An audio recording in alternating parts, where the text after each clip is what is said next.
Welcome to the Real Estate Show on KMED. Pete Belcastro with you today, and thanks for joining us on this February the 6th, this Saturday here in the Great Rogue Valley. You know, we get together with you once a week here on KMED to talk about all sorts of real estate-related issues and things going on around Southern Oregon. And, you know, in 5.5 years now, we've really never run out of topics to talk about. There's always, something going on in real estate. And over the years, our listeners, we've learned from how just big the industry is and how much it encompasses and all the complexities that real estate actually is. And we've learned a lot, and some people here today are going to contribute to that just as well. Don McCoy is a real estate broker with John L. Scott here in Medford, and it's good to have Don here, a former, you used to be in the radio biz, you had your own shows, and you and I go way back, We actually. do, Pete. I remember more than we want to say. I remember you talking basketball and football and just screaming and yelling in the studio, and here I was, open show talk, politics and religion and all the forbidden subjects. You had, if I remember that right, you had one of the first local radio talk shows in the Valley, if I remember that. Yeah, back in the early 90s. Back in the day, we call it, back in the day. Well, nice to have you here. You've been a broker how long now, Don? Because we all come from some other industry, some other world before we get into this business, it seems. That's right, 15 years, and my big claim to fame, or my boasting status, if you will, has to do with I was the area's first green realtor, eco-broker, Earth Advantage trained agent, all about energy efficiency, durable, healthy housing. And as we've talked further, we're going to do some shows on that actually in 2016 about the green world of real estate. Yeah, and what's happening, how it's so much code right now. And it's a lot going on there, isn't there? Mm-hmm. Yeah. Okay. It's one of those subjects that are ever changing. People want to stay on the leading edge of it. Absolutely. Okay, well, good. We'll talk about that. Also joining us today is Joe Susty, who is the principal broker from Real Estate for You. It's an independent office in Phoenix, right, Joe? Yeah, nice to have you here. Thanks for having me here. And I'm going to tell you something you don't know about me. Okay. I have a radio experience in my background. Really? When I was in high school, I was an announcer on an FM radio station, Joliet, Illinois. It was a small FM radio station. I think it was 98.6. 98. So I did have some experience in radio too. Well, hey, we're three seasoned realtors and radio talk show hosts. How about that? You never know who's going to walk through the door when we do this show. Well, you became a broker. Tell me about your story, because how you became. Well, I came up here from Southern California. Okay. I was an electrical engineer for 20 years there, and raising my two daughters. And I thought, Southern Oregon would be a much nicer place for me to be with my two new daughters. They were in their early teens and just getting started and growing their lives. And I thought, we'll get to a little bit better environment, and it's a beautiful place to live here in Southern Oregon. That's why we have everybody coming here along with me. As you're seeing now, We see them coming from all over, from Idaho, Southern California, from Washington. They're coming from all over the country.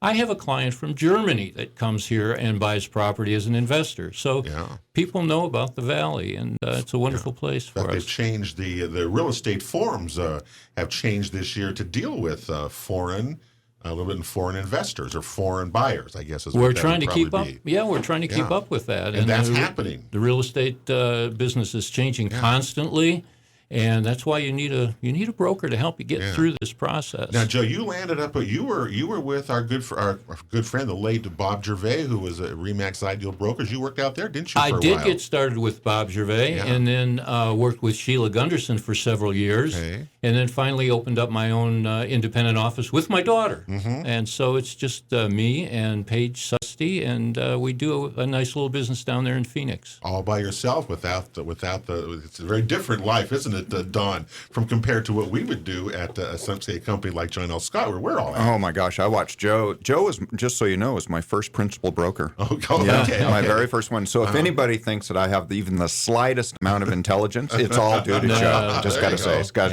all due to Joe. Yeah, well, that's good to know. Well, tell me what you guys think.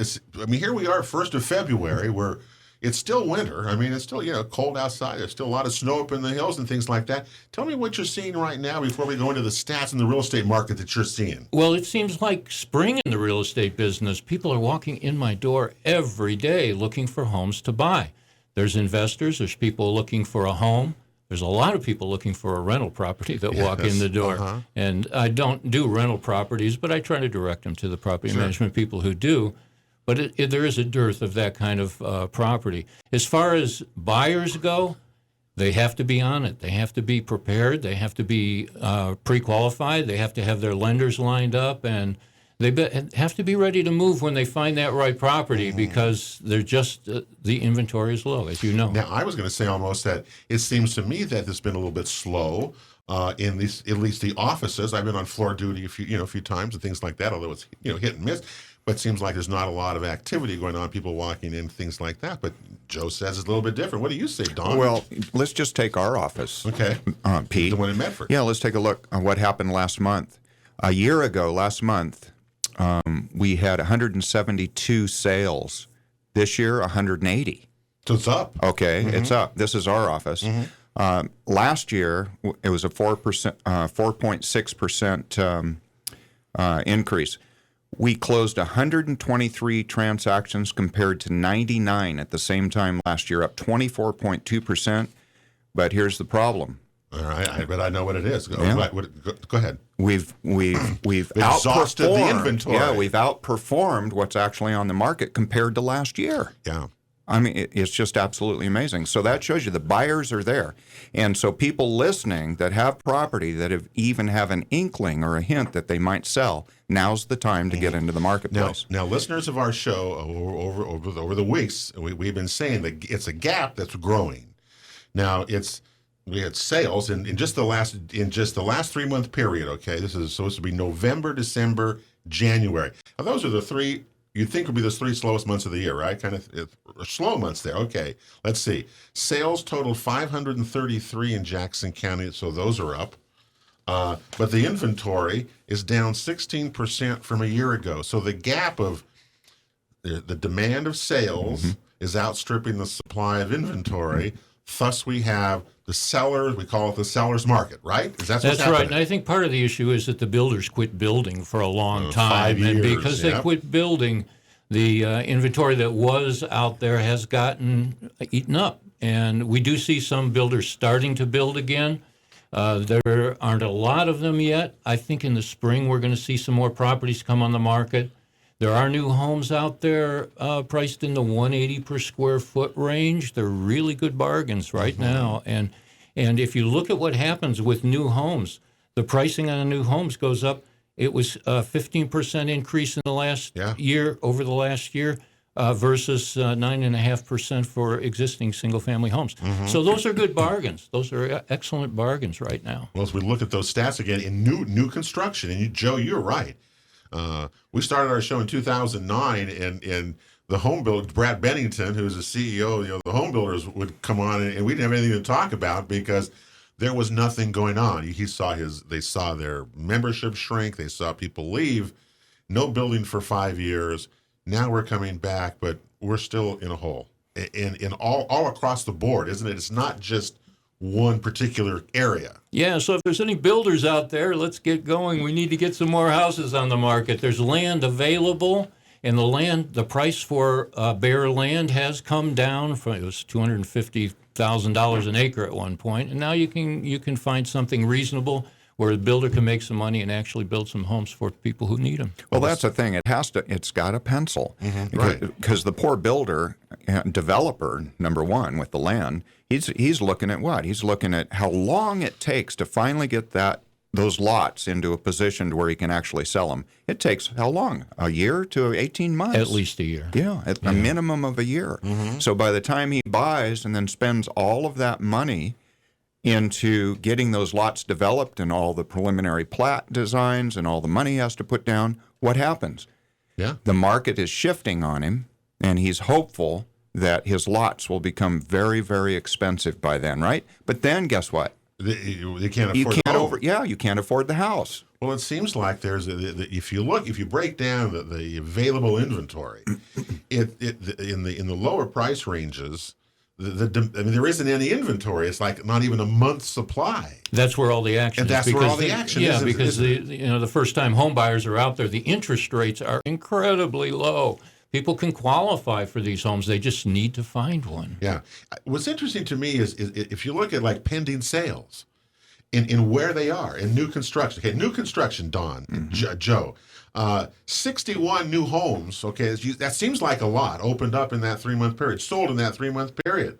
Where do you think most of those are taking place at? Those are mostly East Medford. Yep. Yeah. East Medford. There's a little bit in West Medford, but mainly in East Medford is where the new construction is going on. There's 300 new homes slated to be built over there that are all approved and ready to go. And what's the range and price range? I mean, we've had the fellow who's developing Innsbrook Ridge, for example. Those are $1 million gated homes. The ones I'm speaking of are 300 to 400, right in that range. 300,000 to 400,000. Right. That's and they're selling. Yeah. So anything below that, you can. There are still some in the 200s. Yeah, and there's smaller homes in the 200s. Yeah, smaller homes around 200 to 225. Those are really, really popular. You're right, and we don't see very many. Those are great investments too. Yeah. By the time someone moves into that house, they'll have equity in it. And there's the point right there. Buying now, you can just bet very nicely that you will have equity in the very near future. It's going to go up because of the scarcity. Here's the other thing that is the LCDC, Land Conservation Development Commission, and all their rules across the state of Oregon and their little circles they draw around every community forces us to do what? Infill. Right. And right now, what the force is what? Affordable housing. It's low-income housing, or it's apartments, or some kind of multi-family housing of some sort. Isn't that what the infill's after? A lot of that's going on, but some small single-family homes too, and that's appropriate. That's what we need for the market, because that's what people want. They want their own home. Well, you're even seeing in some areas now making it easier to add an additional apartment or something above garages.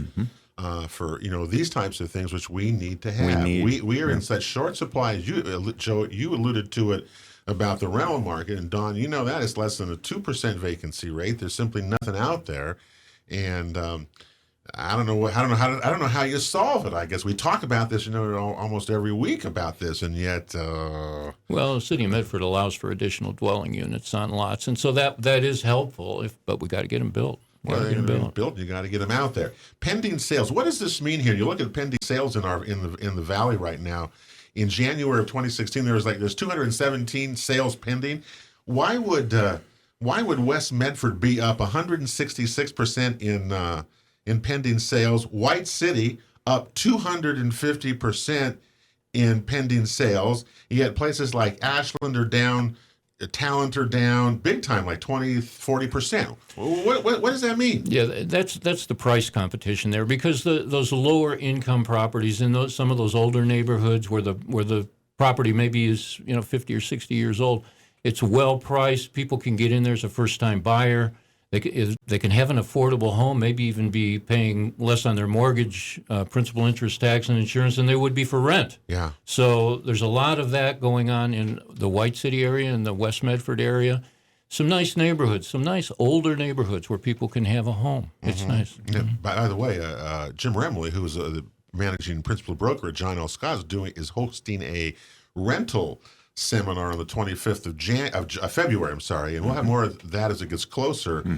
Exactly what you said. It now, again, it's come back to where if you're renting, you're paying more money than you used to be paying probably, and now it's back to where you can get into a home and own it. That's right. Instead of that, that makes sense. And then the investors have been coming out of the woodwork.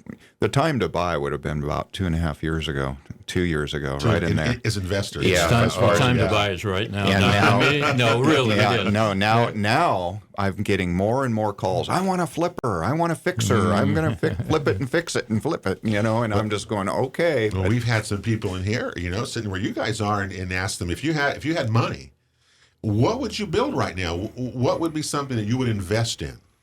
And the answer came back pretty quickly was multiple family units, duplexes, fourplexes. Yeah. Because there aren't any, and that is such because you would build them and you would rent them. You would rent them and you would get a pretty premium rent. Yeah. So that's out there as well. I think the only ones that are really on the market, and the reason why they haven't sold, is because the poor seller got into them too high and he just doesn't have the equity in it to sell yet. So he's got to keep his price so high. He wants out, but he can't afford to lower the price to the price point for the new buyer coming in to buy that kind of an investment. It's pretty rough right now for some of those folks. Boy. Now, what about foreclosed properties? People say, well, there isn't any. Well, they are. And I just encourage our listeners always, homepath.com is the place to go. Get signed up for there because these there was 5 or 6 came up this week again. So they're always coming up, but you have to be ready. You have to have a broker, first of all, to do them, to buy them. But you also have to be ready to go because many of them will go in that first 30 days, that open period there. But they are a small percent of the market. The bank-owned properties are around 6%. Yeah. Oh, yeah. And the short sale's down to 2%. Yeah, but they come up. I mean, they're still out there. Anyway, there's lots going on. You can sure is, Pete. Pick something. It'll probably work. Huh? Did you know Joe wrote a book? I did. We're going to talk about it. Oh, my God. I'd love to tell you. We've got a break coming up here. Don't forget, you can watch any of our shows at YouTube or realestateshowOregon.com. We're coming right back to the Real Estate Show on KMED right after this. The Real Estate Show rolls on here on KMED this February the 6th of 2016. Pete Belcastro with you. I'm a principal broker with John L. Scott Real Estate in Southern Oregon. Thanks for joining us as we talk about the market today. What in the world's going on in real estate sales around Jackson and Josephine County? And I guess the word of the day is pretty good for here we are in the 1st of February. You'd think this would be like winter. You'd think it would be a slow time, but I'm telling you, my guest today, Don McCoy from John L. Scott and Joe Susty, they're saying, hey, it's moving. There's things going on in February. Yeah, the National Association of Realtors came out with their latest statistic. After all the surveys across the country, February is the best month to list. Wintertime is the best time to list. You have, why? Less competition. Less competition.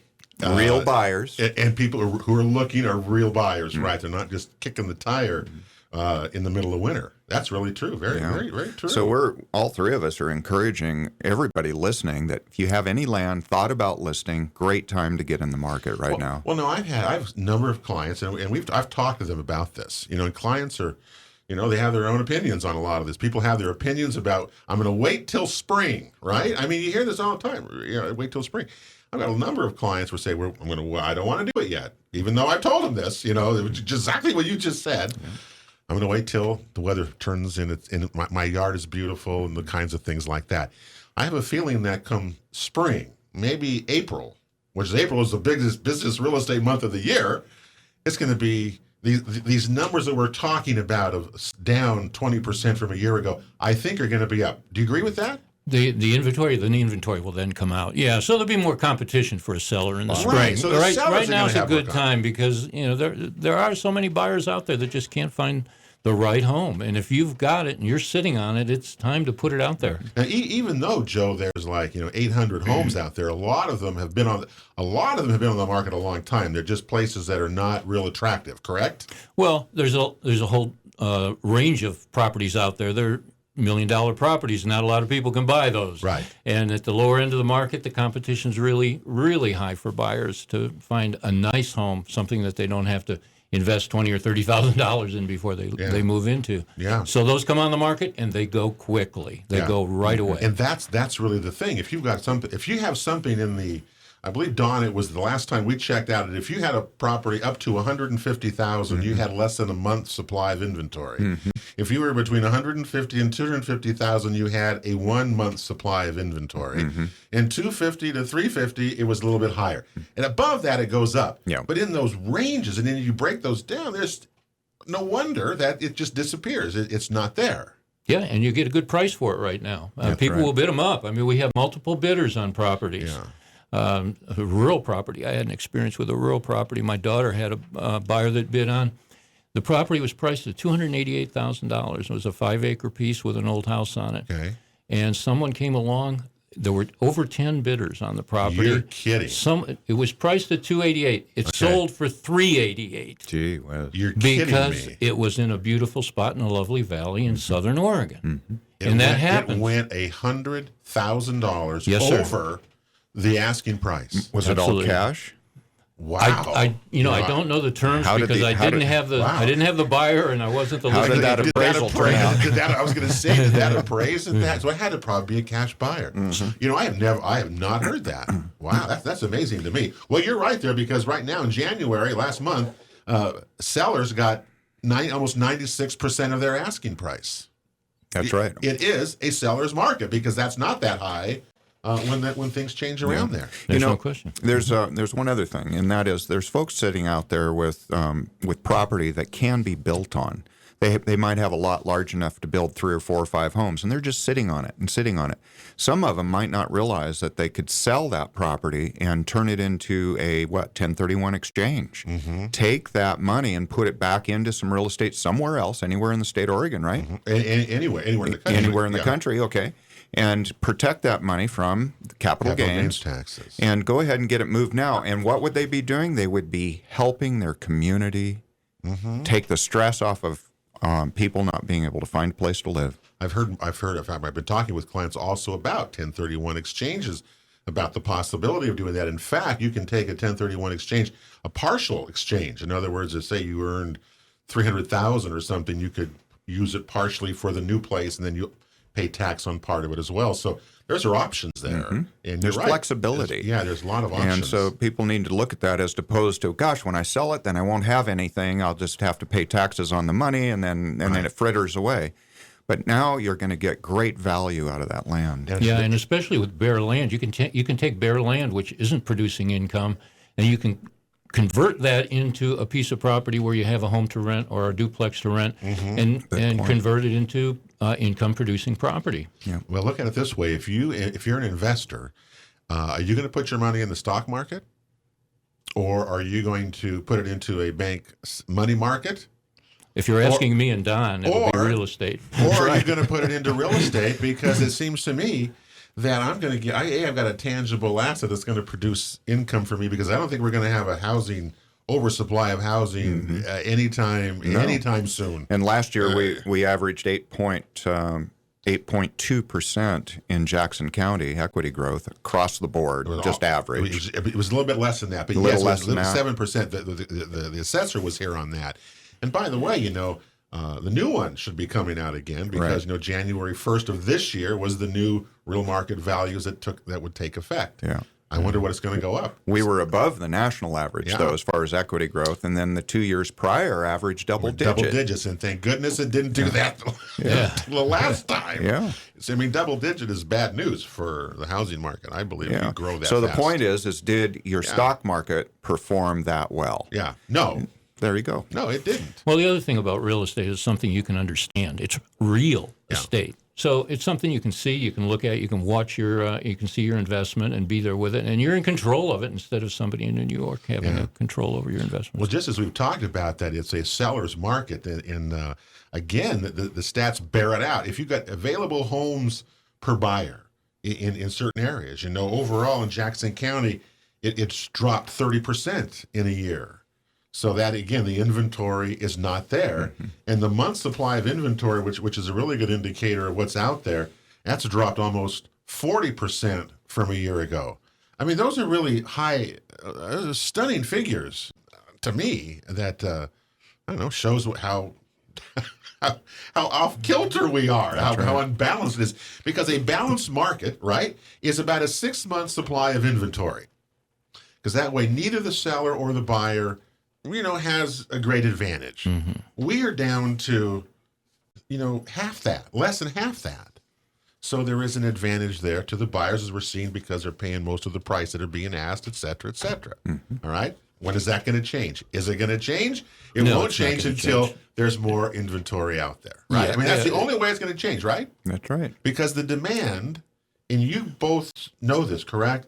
The demand is really continuing, is going to grow for people who want to come here, move here, buy here, improve their life here, et cetera. Is that right? Absolutely. I'm a baby boomer. I came up here from Southern California, and I was at the very beginning of the baby boom. So The rest of the people that are in that big hump are on their way. That's right. And Are you seeing? You're seeing them coming now? yeah, they sell their home for $500,000 in the Los Angeles area and come up here and buy a nice home for $250,000 or $300,000 and bank the rest. And retire, and they're retiring. Is that right? Oh yeah. I attended the Southern Oregon Business Conference I don't know, last week or so, and you got to have jobs, to have a healthy real estate market as well. And I was surprised at how much maybe activity that there is, job activity that's going on here. That's really a good thing because you got to have jobs to people to pay to be able to afford homes, right? Yeah, and those people that come up here, they create jobs for services. We need to serve them. They buy things. They've got repairs to do. They need to buy furniture. They need to buy cars. And they drink wine.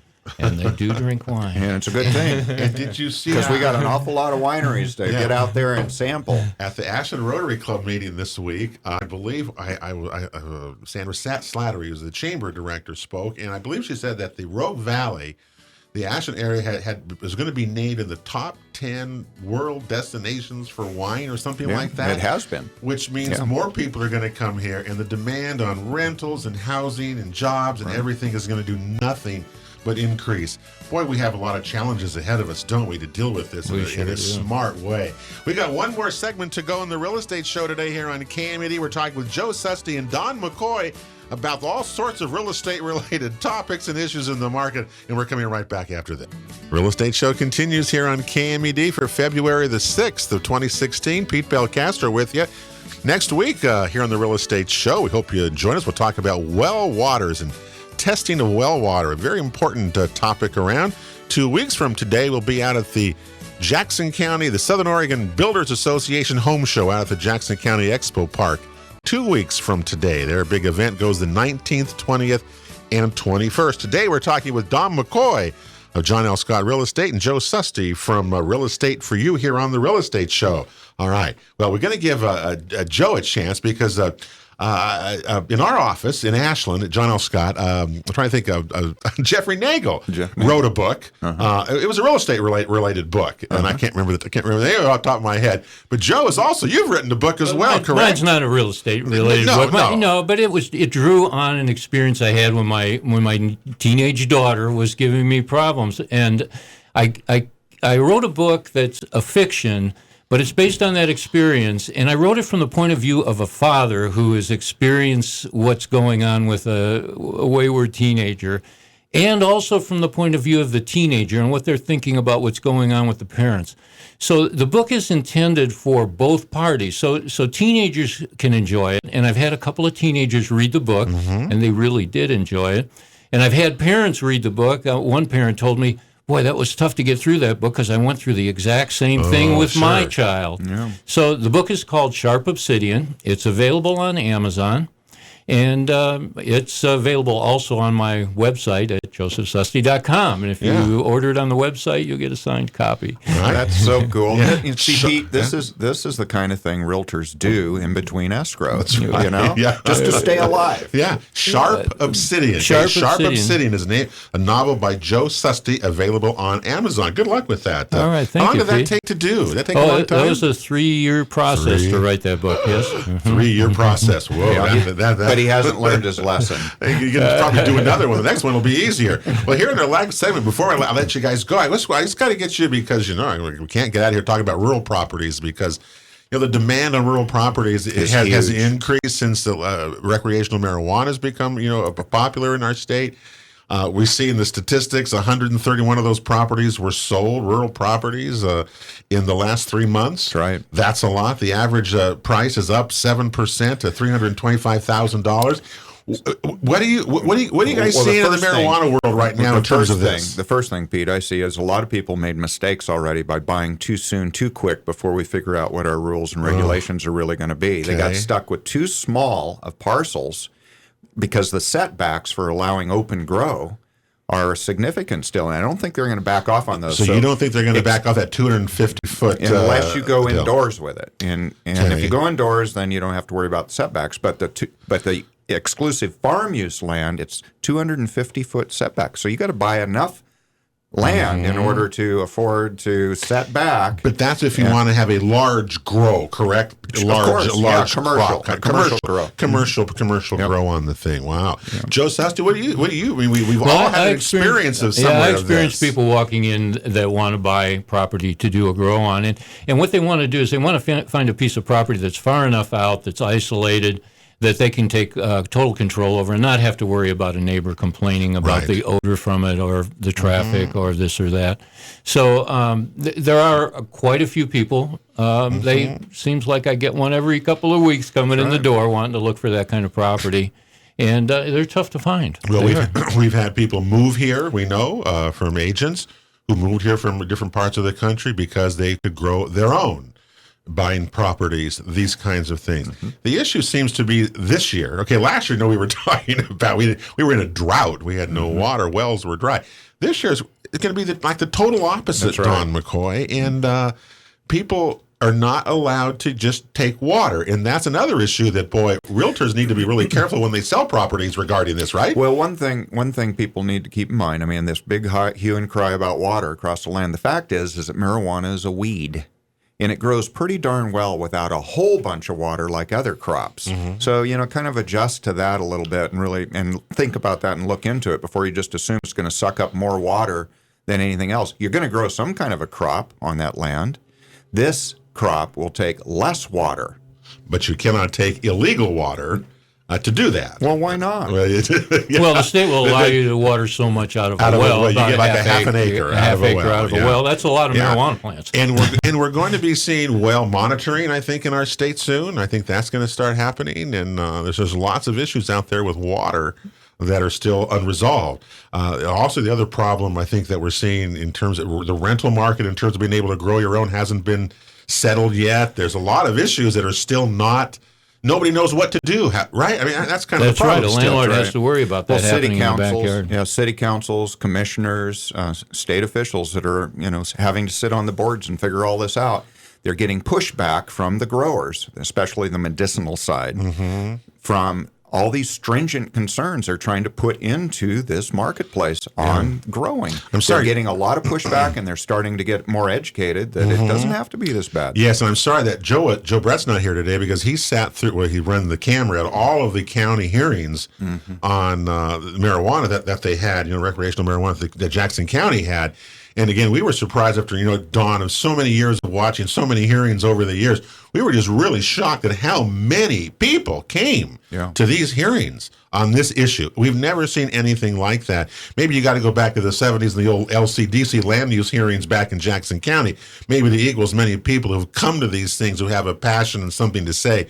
Both sides. Well, this is an economic question. Ourselves. This is an economic question. This could make a lot of money for the county. There could be a lot of taxes coming in from this.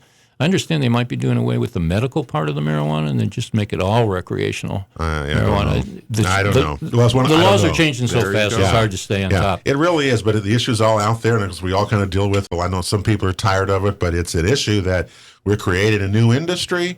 It is changing the way we live here in our valley, so it is important, and we got to keep talking about it to keep it all out there, so we know what's going on with it. We're almost out of time. It's been an interesting, going to be an interesting year, isn't it, you guys? It will be. Yeah, I'm excited about it. Yeah, I'm looking forward to it. I was always the pessimist on these shows, Joe. That's all you know. I mean, but I think after listening to so many people week after week, month after month, we have turned the corner, as you know, and we're off to it's going to be a good year. And hopefully, things will come out well. We get more housing, we get multi-housing, we get affordable housing, because we really do need it. Our population's going to grow, jobs are coming. There's a lot going on, and a lot to be grateful for, I think, as we go into the rest of the year. Well said. Yeah. And if you're a buyer out there, get with your real estate broker. He's going to help you. It's important. All right, you can get Joe Sesti at Real Estate For You. He's in Phoenix. His email is joe@re4u, right? re4u.net. Okay, you can get a hold of Joe. Don McCoy is also at John L. Scott, and find you. That's right. Don McCoy, realestateteam.com. All right. Well, you boys have a good week, and we'll talk to you soon. Thanks for being with us. That'll do it for the Real Estate Show on KMED this week. Pete Belcastro. Have a great week, everybody. We'll talk to you next Saturday, and God bless.